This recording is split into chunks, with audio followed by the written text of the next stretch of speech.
Agency. My name is Danielle Lerner, and I'll be moderating today's debate. And the way we're sharing this debate is part of a brand new effort to support democracy in Arizona. Thanks to a partnership with the Clean Elections Commission, the Arizona Media Association, and Bitfire Studios, we are working to make sure these 2024 debates are the most accessible in Arizona history. That means this debate will air on a long list of local TV stations, radio stations, and digital platforms, including support from local newspapers.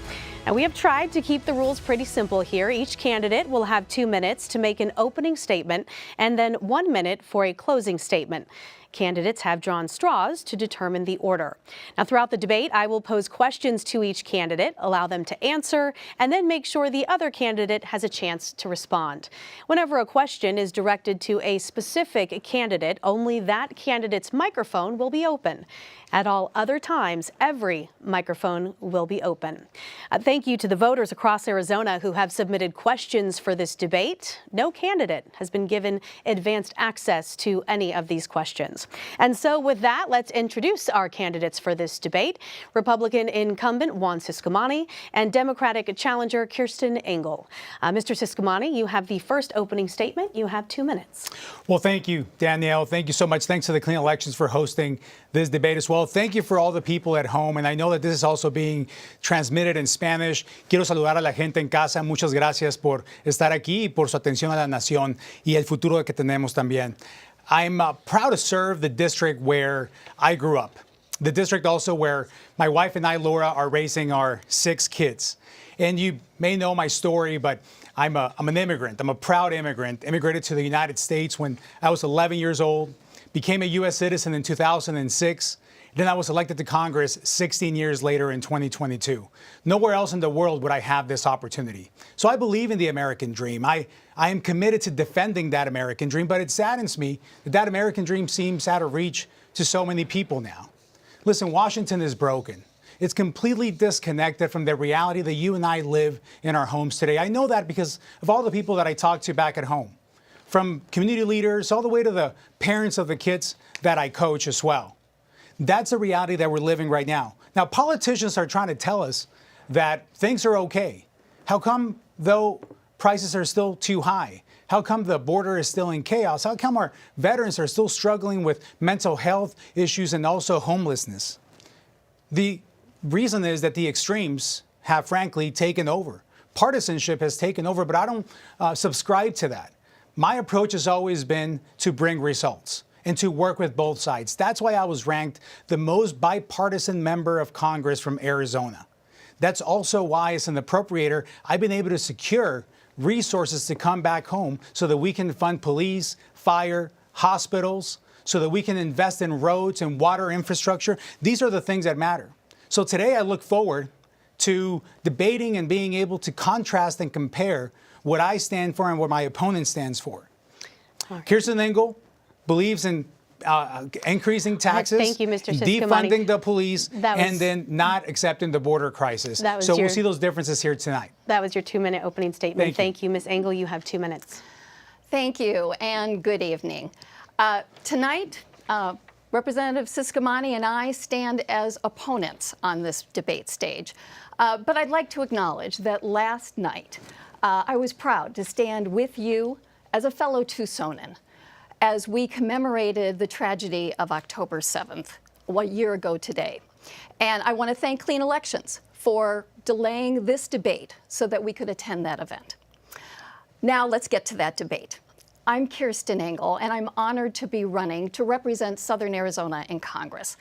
It was truly a dream come true to move to Arizona 20 years ago with our then infant daughter to teach at the University of Arizona.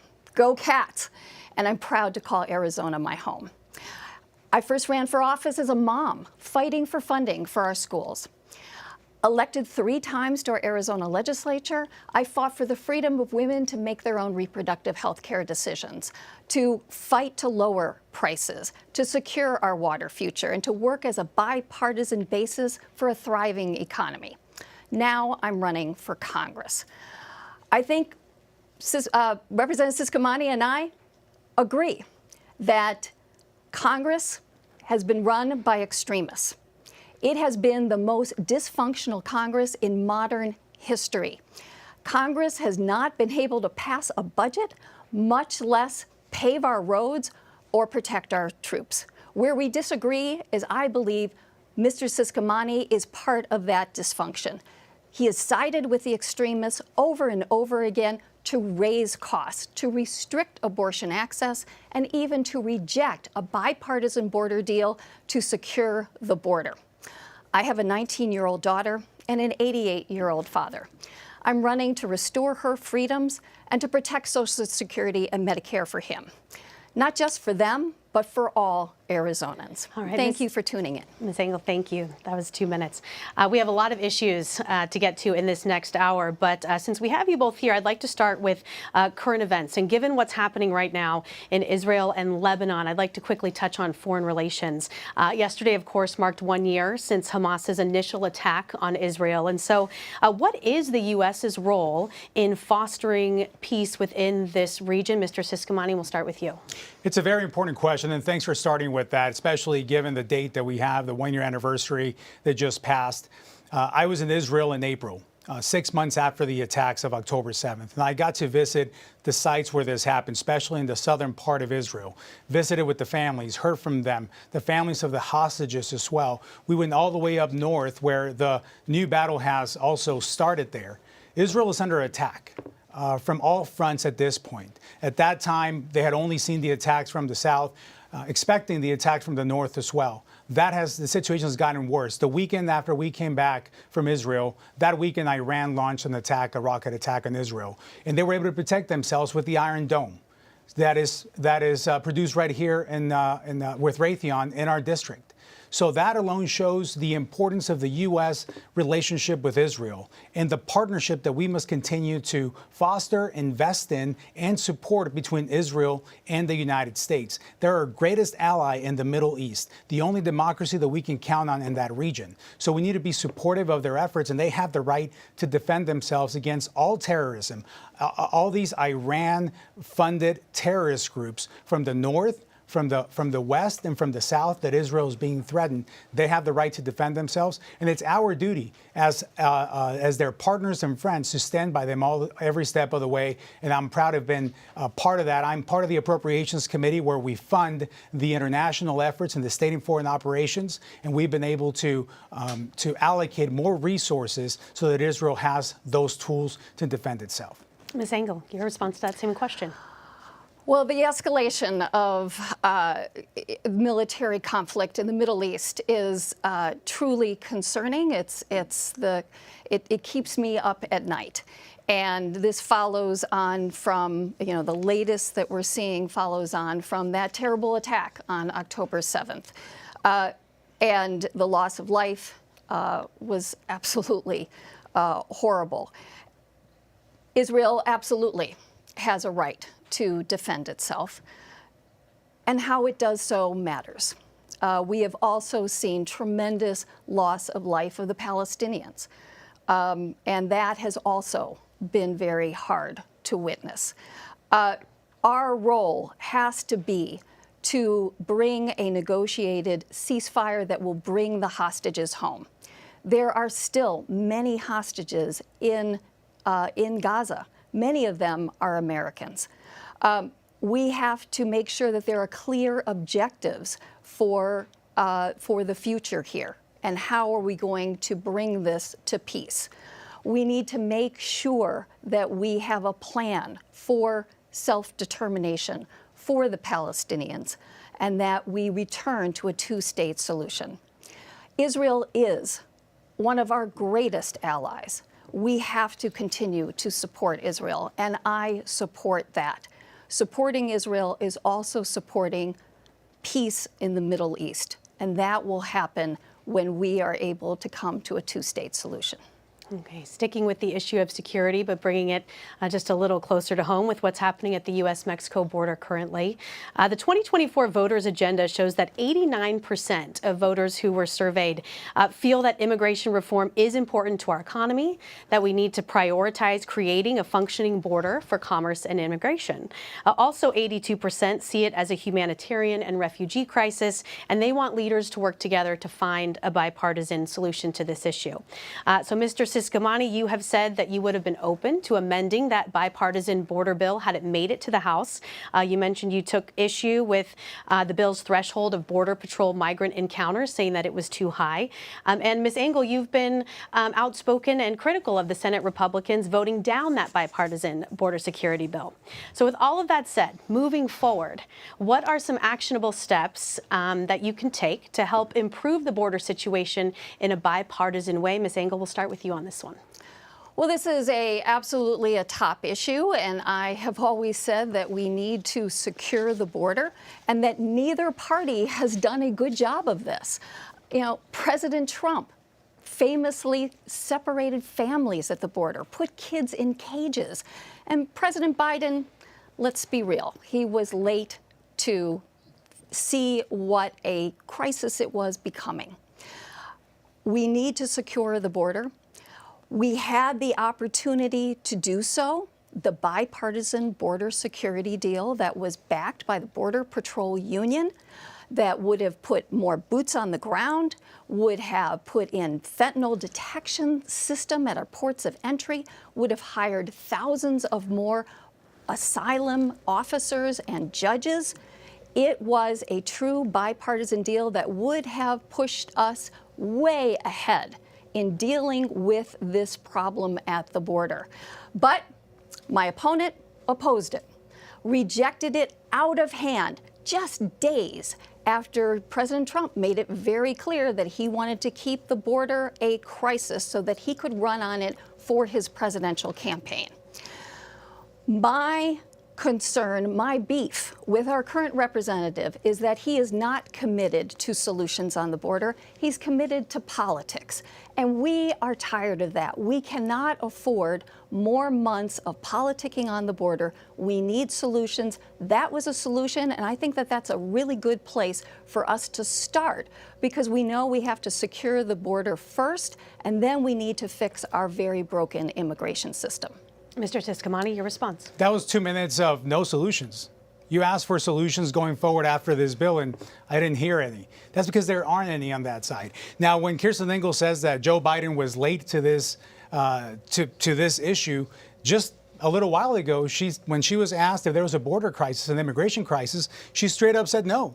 So I think she's right in line with what the Biden administration has done on this issue. Now, when you look at the border, you got to look at all the issues on the border. Immigration, which I have a personal journey with, the process, it's slow, it's bureaucratic, it's expensive, it takes way too long. 13 years it took my family to be able to achieve American citizenship. And then you've got trade and commerce. For Arizona, Mexico is our #1 trading partner. We heavily depend on that trade and commerce. And then, of course, you have the security issue. It's security in the sense of fentanyl, but also of the human trafficking, of the lives that are lost, of the kids that are trafficked, of the 85,000 plus children that have been lost by the federal government that are in this country that they cannot track down. That is a real crisis. How Kirsten Engel doesn't think it's a crisis, it's beyond me. So what do we need to do? We need to find solutions that work. This bipartisan border package had a broader bipartisan opposition to it, which is why it didn't pass a Democrat-controlled Senate. Even representatives like Raul Grijalva, my neighbor, your representative actually, the district that you live in, Kirsten, he came out against that bill, even with a statement before the one that I sent out. I stand by what I said of what were the issues. I wish we would have been able to work on it. But what do we need to do? We need to implement again, remain in Mexico. We need to make sure that we tackle this issue piece by piece, because this big idea of a huge border package is going to find problems. Now, we can't wait for that to work and not do anything. We have to work on that big package at the same time that we can continue to keep on getting rid of catch and release, ending the parole authority, increase the asylum credibility of fear, and remain in Mexico. And of course, we have to finish the gaps on the wall. There are specific things that we can and should do right now. And Ms. Engel, as far as responding to that, is there a better strategy than just a one-size-kind-of-fits-all border security bill that lumps all of that in there? Well, look, we have a very closely divided government. And this was a bipartisan deal, and it was actually a very conservative one. It was endorsed by the Border Patrol Union. It had been negotiated by one of the most conservative senators in the Senate, Langford. Also, Arizona's own independent senator, Kirsten Engel, and a Democrat. This was a bill that would have pushed us forward in a really significant way on an issue that we know has been very divisive. It's been very divisive nationally and here in Arizona. And we know when you talk about things like trade, that is so important. Mexico is our biggest trading partner. But when I talk to people here in our community, they all say that Southern Arizona is given a bad rap because of the border. You had a chance to embrace a bipartisan deal that would have made significant step forward, and you rejected it. And you rejected it because of President Trump telling you and your caucus to do so. And the deal then fell apart. We need to elect people that will embrace solutions and no longer this politics. We keep on electing people that go down to the border, take photo ops, but aren't willing to do the job in D.C. of actually solving the border crisis. So that's what I'll do. That's what I did in the Arizona legislature as I worked across the aisle on some of our biggest issues, from water to education to public safety, and I will do so on the issue of the border. Immigration is very personal to me. I went through this journey. I know the pits and the falls and where we need to be improving this. And for someone that was in the state legislature, actually, you've been an elected official longer than I have, 5 years in the legislature, and not much to show for. Kirsten, when you look at you voting against the border strike force, that was a clear example of where you stand on the border. Listen, when we talk about this bill or any other effort, we have to make sure that it has a wide bipartisan support. The fact that you can get a few people on each side of the aisle, a small number, to like something doesn't mean that it has broad bipartisan support. And you know, I'm going to say this now before we continue. You really need to temper the lies on this stage and where on the airwaves. Trump never called me. No one called me to tell me how to vote. I know how to do that by myself, and I know how to read bills. And what I read on that were several aspects of it that needed work. It wasn't ready to be passed. Now, I had no authority over that as a House member. All I could do was give my thoughts on it, and where as a legislator I saw that going, which is what I did. The Senate, controlled by the Democrats, was not able to pass that bill out of the Senate. So we actually never got a chance to work on it. That's the reality of that bill. The fact that you want to exaggerate that and put more power even that I could ever seem to have to be able to kill a bill, that's almost humorous. But what we have to look is at our records here. Our records on actually standing by our law enforcement. You want to talk about the Border Patrol Council? They've endorsed me in this race. Law enforcement organizations have done the same. 9 of them. None have endorsed Kirsten Engel. Why? Because they know who stands by them. I believe in border security, but I also believe in an immigration reform. Being pro-border security doesn't mean that we're anti-immigrant. That's something that we need to get very straight here. I am an immigrant. I am proud of it. And I'm also pro-border security and pro-trade, given that I led the Arizona-Mexico Commission for 8 years under Governor Ducey to enhance that trade, and that was a big priority for me. One more question on this, and then we'll move on to some of our other issues. If elected, would you work to try to get that border security bill in a spot where it could pass, or is it time to look for a new strategy? Absolutely, I would work on that because we know that it had in it the components that we need. Look, one of the issues that we all know about at our southern border has been that there is a very large number of migrants that have come to claim asylum, and that has been a distraction for our Border Patrol agents, who we need to be securing the border, stopping the flow of fentanyl into the United States. Half of the fentanyl that comes into the United States comes across Arizona's border. We also have a problem with human smuggling. What that border deal would have done is put more boots on the ground. It would have hired thousands more asylum officers, 100 more immigration judges, and it would have made sure that we had the technology to scan every truck coming across the border that had fentanyl in it, not just as we have now, 1 in 20. So right now, we don't have those resources. We don't have those immigration judges. We don't have that scanning technology. We are back basically to ground zero, and yet those were the components that we need, and that is what I would work on. Not photo ops, not words, but actual actions. This is our elected representative, and I don't think he has much to show for himself in terms of the issue that he has been talking about for years. It's time for change. Now, you both mentioned the border and Mexico as incredibly important to Arizona's economy. So let's switch gears to the economy. Add on that? Since she had a few turns on this, and the last time she spoke were 2 minutes. So if I can have 30-second response. Part of that. Yep. You know, this is the issue. I mean, most of the time that Kirsten Engel spoke about this was about that bill. That bill died because it couldn't garner enough support on the Senate side. We're running for House seats here, me for a re-election and her for an attempted election on this seat. We have to look at what the House can offer. I'll tell you what I've done. I passed a bipartisan bill on border security that dealt specifically with high-speed chases, because that's a big issue for Cochise County. Now, who voted for this?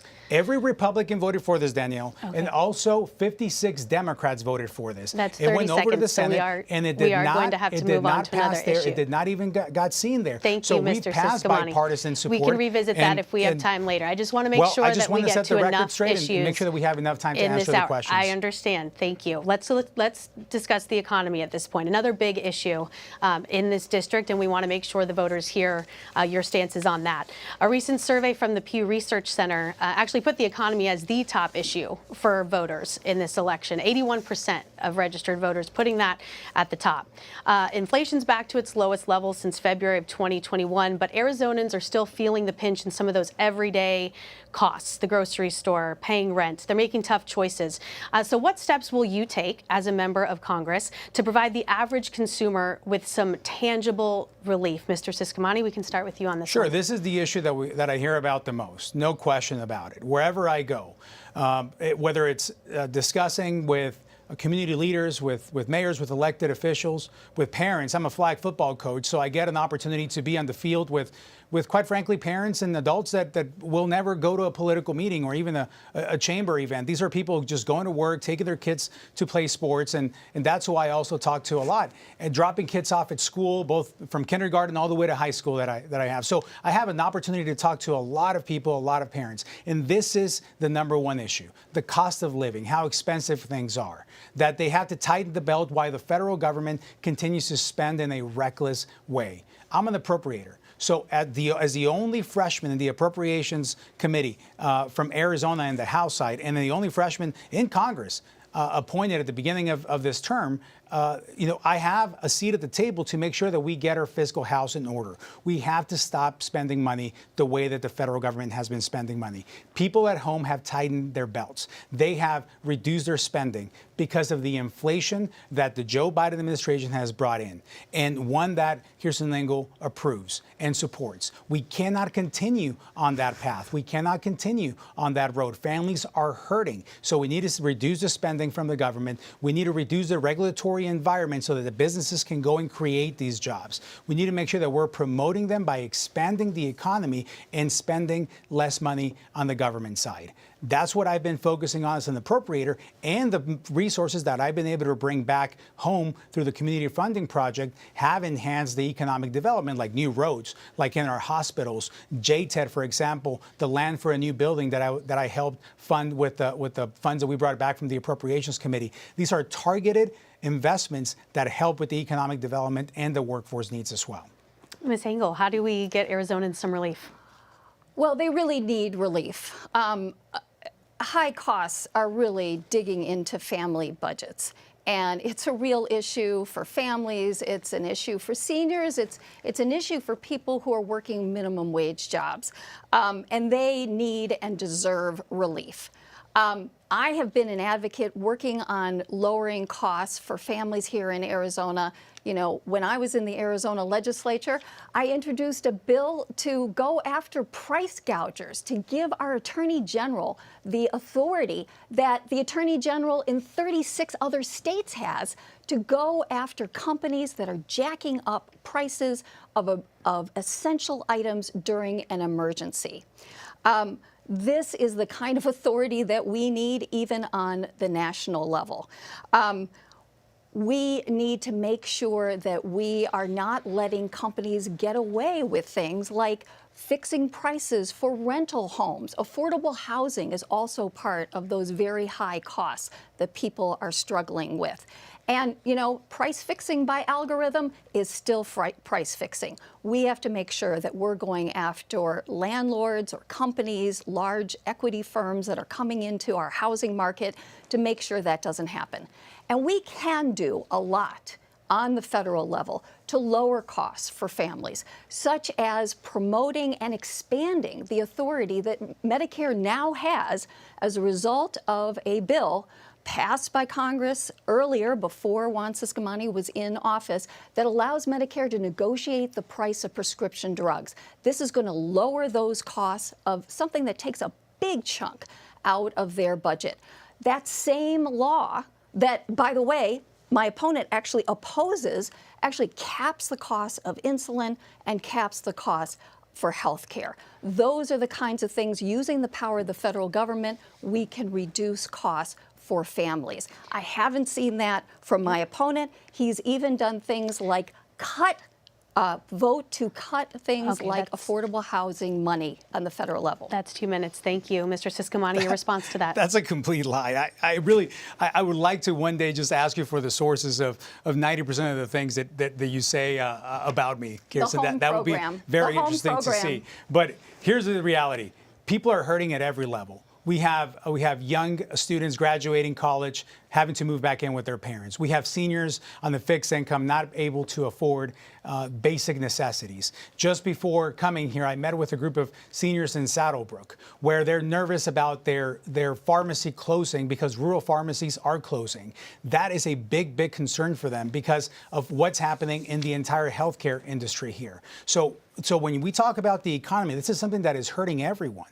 High taxes hurt everyone. High prices is a tax on practically everyone. And when the government overspends money, that's exactly what we're going to get. And when you want to raise taxes or actually involve more government into regulation on prices for anything that you're looking out there, that's exactly what's wrong with that approach of having more government instead of more of the private sector competition to make sure that draws prices down. So when it comes to government spending, then how do you feel those funds should be managed or spent? So, for example, we have clean energy tax credits that were part of the IRA that I wrote a letter along with 17 other Republicans that we said we should be protecting these clean energy tax cuts. These are things that we can do. Again, we have to lower the regulation on businesses. When businesses are having to hire full-time people, Danielle, to actually be able to put up with the bureaucracy that the federal government is putting them through, that's a full-time person that could be used to actually enhance their services and go and provide and actually grow the business as well. I just talked to a group of businesses where I had a roundtable, and they said, my top line number is great, money's coming in, but the bottom one is not because of the cost of doing business. Everything is just more expensive. It's taking longer. You talk about affordable housing. I met with a group of people that work on this, and with less government regulation, that would free up our builders to be able to actually invest in this and create that affordable housing that we very much need, especially in our district. We have to be able to put in policies that help those that are in the most need and give people the freedom to go and pursue their American dream in starting a business, getting a job, pursuing an education, whatever it may be. But right now, decisions are being made if they can afford that or not. I just talked to a pastor whose kid said, I can't buy a home unless my wife is making the exact same amount of money, which is a considerable amount of money, and they're having to move back in with them. These are the kind of stories that we keep hearing, and they're very common, unfortunately, and we have to step in and actually invest in what's going to grow the economy. But more government regulation and more government rules, that doesn't have a history of working at all. Ms. Engel, your thoughts on government spending and when it comes to regulations? Absolutely, absolutely. And unfortunately, my opponent has used his position on the Appropriations Committee to take votes that are actually bad, that are raising costs for working families and are actually cutting those very programs that you're now saying that you're supporting. You did vote to cut by 60% in July the top affordable housing program that is putting money into Tucson, that Tucson uses to distribute to affordable housing builders. We know that we need more affordable housing here in Arizona, and that families are really struggling with that. Your vote to cut by 60% one of the most effective programs, that is not what we need. Absolutely, I am together with you in terms of let's build our clean energy economy. It's very exciting. And as a result of that Inflation Reduction Act, there's a lot of private investment coming into Arizona. You know my background as an environmental attorney. I'm excited about this. But again, Representative Ciscomani, one of your first votes when you were elected was H.R. 1, which cut money for clean energy. So you're not consistent here in how you're using your position in Congress. It's not helping working families. It's actually cutting the programs that we need. We need to make sure that the middle class is not shouldering our tax burden. We know that we need the wealthy and the big corporations of this country to be paying their fair share, and they're not right now. We need to close those loopholes. We need to pass a child tax credit. That will really help our working families. We need to cut the taxes for the middle class and not support things like the Trump tax cuts, which is a handout to the wealthy. Thank you, Ms. Engel. Mr. Ciscomani, would Sure. you like to respond to that? Yeah, I mean, when you look at H.R. 1, the only thing that H.R. 1 cut were regulations and more government interference to allow the market to take off, to be able to produce more clean energy here domestically. That was the main purpose of H.R. 1, and that's what that supported. But then when you look at housing, for example, and you talk about education, one of the projects that I use my position in the Appropriations Committee to be able to support is teacher housing over in Casa Grande. Why? Because the school district there is having a very hard time attracting teachers. Matter of fact, if you go and talk to them, they'll tell you that a good number of the teachers that they've been able to fill the positions they need come from the Philippines. That goes back to the work visa issue that we need to be focusing on the border immigration side of things. We need worker visas in order to impact the economy and our workforce as well. But how do I use my position in the Appropriations Committee to, one, be able to have and enforce and apply fiscal responsibility, but also to bring the proper resources back to the district that belong here with these dollars to invest in housing, for example, for our teachers. So I've used my position wisely, and I've used it strategically to be able to benefit those in the most need, starting with our teachers as well. You mentioned resources there, so I want to transition into water. Of course, a crucial resource, particularly in this district, given its unique demographics. You've got urban growth and development. You've got farmers in places like Wilcox and some of the 5 counties that this district covers. Certainly a particular concern here. So how do you plan to balance water conservation efforts with the state's and really this district in particular, this district's economic and population growth? Mr. Ciscomani, we'll start with you. Well, when you look at water, that is the life stream of this state. And that has always been our most precious resource. And Arizona is very good at managing water. This is one of the issues that historically we've been able to work across party lines to be able to come around this issue, understanding that without this, we wouldn't be able to exist, certainly not the way we do. We wouldn't be able to build the 5th largest city in the nation in the middle of the desert where we're sitting in right now if we wouldn't know how to manage water. Now, one of the unique things about water is are the multiple interests around it. Specifically in our district, you have ag, you have farming, you have urban areas, you have mining, of course, you have rural Arizona, you have areas that are more populated like in Pima County. These all have different priorities and interest in our water resources. So we have to continue to make sure that we are efficient on it and add the complexity in Arizona that we have with the international boundary with Mexico as we share water rights with them as well, as does Texas. So these are all intricacies that Arizona has been able to manage very well. I am the co-chair of the bipartisan Colorado River Caucus with a member from Colorado, the Democrat leading that committee on their side, where we talk about these issues. Now, with the Colorado River negotiations coming up next year, we need to make sure that we're at the table, and that's where I am on these conversations. I just introduced the bill with the largest largest water agreement in the history of the country between the Navajo Nation, the Hopis, and the San Juan tribes in order to come to an agreement, give them certainty in these rights, something that was approved and it was signed off by the Farm Bureau, by the ag community, by everyone involved in this, including the tribes. It was the perfect timing to be able to do this, and I've been happy to lead on this issue. This is the issue that we need to be focusing on right now. And Ms. Engel, what policies would you support, would you implement to better protect our groundwater and secure that long-term water supply? Well, in everything we do with respect to water, we have to be guided by the principle here in this desert state of Arizona water for Arizonans, because we know how precious a resource it is. It is vital to life. It is vital to our economy. And we know that we have a water crisis. We have a drought conditions on the Colorado River, which is responsible for 40% of our water. I worked in the Arizona legislature on the Colorado Drought Contingency Plan, and it was because of me that we had several $1 million going towards conservation in that drought contingency bill. But we also know that our groundwater is also under threat. I held a water town hall in Pierce, Arizona on Saturday afternoon. A whole bunch of folks came in, farmers, townspeople, small business owners, and all talked about the crisis of their water, that they have lost access to their water. They've had to spend thousands of dollars to deepen their wells, and that is because we have not adequately managed our water here in Arizona. We haven't done a good job of it, and they have out-of-state industrial agriculture that has come in and is pumping our water dry.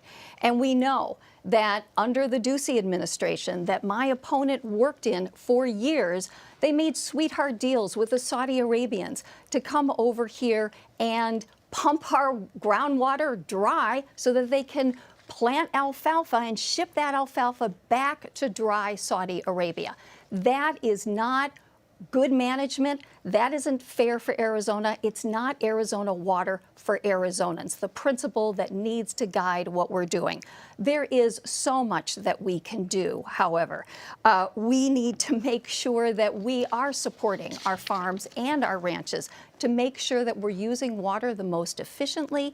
With conservation, we can help our homeowners, our developers to use water much more efficiently. Thank you for that response. I want to use my experience as an environmental attorney to do that. Thank you. Mr. Ciscomani, I'm curious, what is your stance on leasing state land to overseas companies? Is that something that you would support in the future? Absolutely not. Arizona water needs to be for Arizonans, and so does our land. When you have other nations coming in, especially adversary nations like China, buying up farmland like they do in Latin America, that's a huge danger and a huge issue. And I absolutely don't support that. And again, these are just stretches that Kirsten Engel keeps bringing up. What we need to make sure is that we apply innovation here. When I met with the Safford farmers there, and they implemented this drip irrigation that is saving a huge amount of water for them, and they can use over that 40% saving into another piece of land that they have as well. That produces more ag, and it also conserves our water. The mining community every time I visit the mines, I am impressed by the way they're recycling water there as well. And the other area that I've been able to, again, I keep going back to this, why it's so important to be in the Appropriations Committee. I've been able to fund a few projects, and I'm going to list them just real quick in terms of where money for water projects has gone. From PFAS in Pima County, that is so important with the city of Tucson and DM Air Force Base, to irrigation systems as well. $1.2 million for Graham County, $1.75 for Tucson, $1.75 for Marana, and $2.25 for the Marana Airport as well. $990,000 for Tombstone on this year's budget that we're going to pass when we get back to Washington. These are the investments that I made in water, using my position again in the Appropriations Committee to make sure that water issues are being prioritized here in our district at every level. It's got to be at every level. That's why the Farm Bureau has endorsed me. They trust what I'm pushing for here. I just met with them again, the whole group, the national group actually, and they stressed the importance of this. They celebrated the water agreement that I mentioned earlier with the tribes, and they also, of course, are happy with the way we've been representing farming industry, also along as balancing it with all the interests as well around the district. Ms. Engel, 30 seconds real quick to respond to that. Real quick, I would say that I'm glad to hear that my opponent agrees with me that the principle guiding us should be Arizona water for Arizonans. But unfortunately, that has not guided his past decision. It certainly hasn't guided the administration that he was a part of.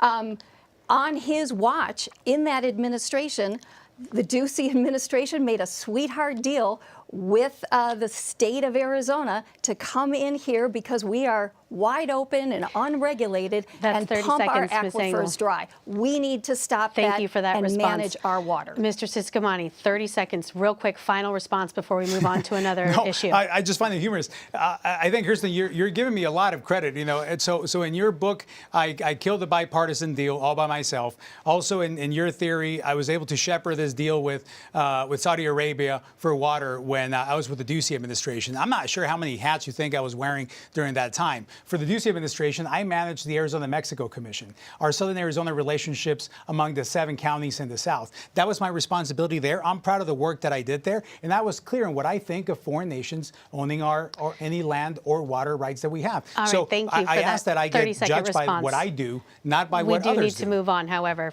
This time's going quick, so I want to make sure we get as many issues in as possible.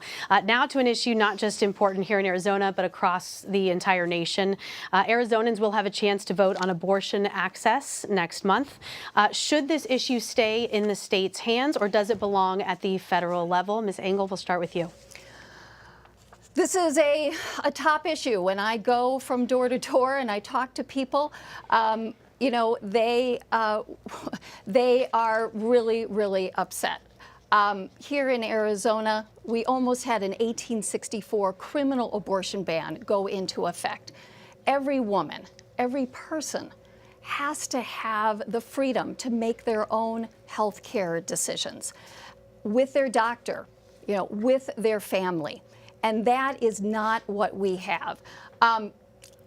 When I go to Congress, I'm going to fight to protect reproductive health care. I'm going to fight to restore the rights that we as women had for the past 50 years in Roe versus Wade. My opponent has shown us where he is on this issue.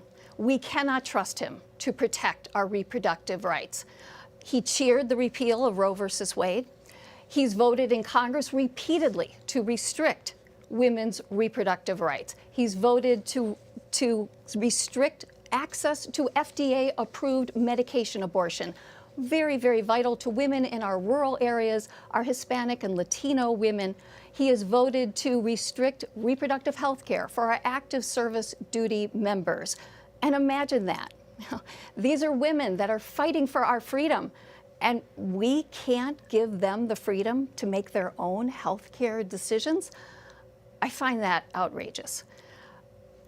My opponent has been extreme on this, and perhaps that shouldn't surprise us. You know, for years, he was a board member of a Christian nationalist far-right organization, the Patriot Academy, that's very clear about its views. It rejects the separation of church and state. It believes in banning abortion entirely. And this is what he comes from. He was part of this organization for 14 years until he ran for Congress. Okay, thank you. The 2-minute time is up. Mr. Ciscomani, your stance on if abortion should be a state or federal issue? Well, I'll answer your question directly. This is a state issue. It's absolutely a state issue. I've always said it is a state issue, and then the Supreme Court agreed with that and put it back on the states. And listen, this is going to be a very personal issue. This is a very personal issue for a lot of people. And there's absolutely, that is exactly how the situation is. I trust women. I cherish new life. I reject the extremes on this issue. And I've been very clear, Danielle, of where I stand on it. I reject the federal ban on abortion. I support the exceptions for rape, for instance, of course, for the life of the mother. I support access to IVF so that those that want to grow their families are able to do so. This is an issue, again, that voters will decide on in November. We're going to respect the will of the voters on this issue. And it's going to be a state decision like we've seen it all across the country. That's, again, the position that I've stood on for a long time since we started talking about this, and also the decision that the Supreme Court came down with. And that's what we're living with, and that's what we're going to abide to, whatever the decision is when it comes November. So, Ms. Engel, just to clarify, do you support any type of ban or limits on abortion?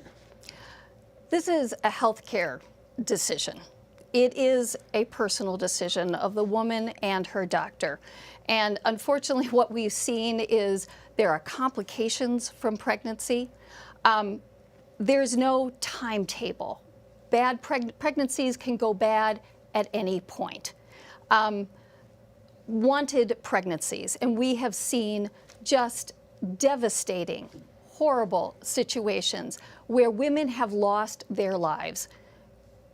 2 women in Georgia that we've been reading about, Nicole Thurman, Candy Miller. Georgia had more exceptions than the state of Arizona. It had an exception to protect the life of the mother, but it didn't save their lives. They did not get the life-saving care. They had complications. I'm a woman. I've had complications. I've had miscarriages. This is not something that we leave to politicians. Last time I checked, Juan, you're not a doctor. I don't trust you with my health care. I'm sorry. I don't trust you with my daughter's health care. We need to leave this to women and their doctors. It's too important. Women are dying as a result of this lack of health care. It's not something that we put in a lens of this week or that week. We leave this to the woman and her doctor. Mr. Ciscomani, 1 minute to respond to that before we move on. Still no answer on if there should be any limits on this. And that's part of the problem, because I've been very clear, and I just stated it here again, exactly what my position is on the issue. However, when Kirsten Engel talks about this, she uses these examples that are tragic stories that nobody likes to hear, including her own personal one that I obviously feel for, and we don't want to see anybody go through any of that. However, we need to be clear on this issue, and we need to stand exactly where we stand and define exactly where we stand on this. I was very also upfront about my criticism of the 1860, the decision that came down by the court in the 1864 law. I completely opposed it because it didn't include, obviously, the exceptions that we needed, and it was something that was bringing us back to 150 years ago, not where we are today, obviously. So I've been very upfront and open about this issue, and I've talked about this. Now, who can you not trust? Someone that is not clear on the answers on the questions that you're providing here today. Okay, like Kirsten Engel. One last chance to respond. Do you support any sort of term limit when it comes to abortion? That is the wrong lens. This is healthcare. There aren't timetables for the complications of pregnancy. We have to make sure that doctors are able to do what we ask doctors to do, which is to save lives. We know that these exceptions don't work.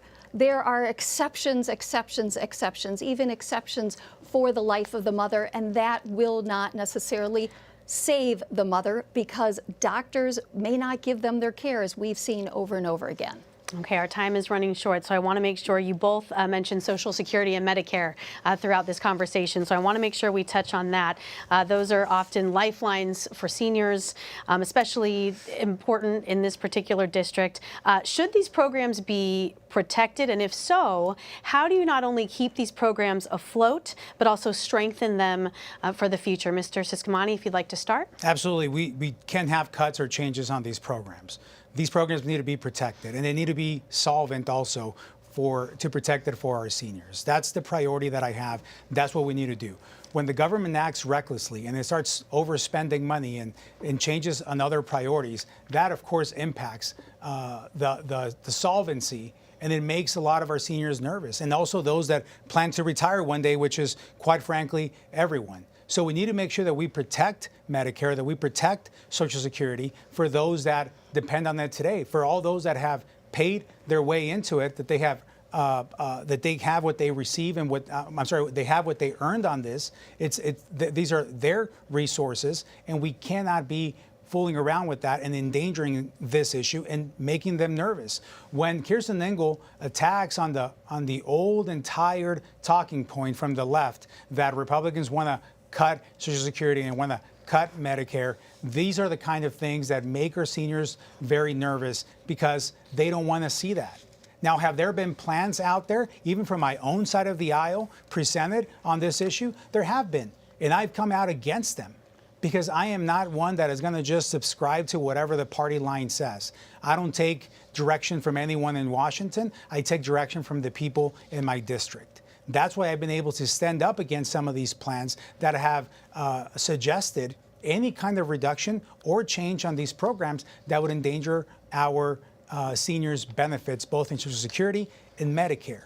So again, I ask that I be judged on what I have put forward and the activities and actions that I've put forward on this. And let me say again, no cuts, no changes to this. We need to protect the programs and their solvency as well. Another point why the economy is so important, because if the government continues to spend the way they do, and the federal government, and we continue to tax and tax and tax, like my opponent proposes to do, more government and more government, then that actually endangers this more than anything. Thank you, Mr. Ciscomani. Ms. Engel, your take on this.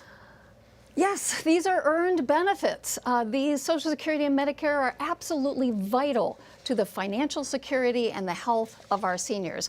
My dad is 88. I have coffee with him every morning on his porch. I know how important Medicare is to him and his conditions. Social Security is important to him as well. And these are not government handouts. These are earned benefits. Take money out of every one of our paychecks. It goes to Social Security so that we will have it when we are older. But I'm sorry, Juan Ciscomani, you have not been a supporter of the Social Security Administration, the Veterans Administration, or Social Security benefits. You voted to cut by $500 million the Social Security Administration. This is already an underfunded program. Cutting it by $500 million decimates it.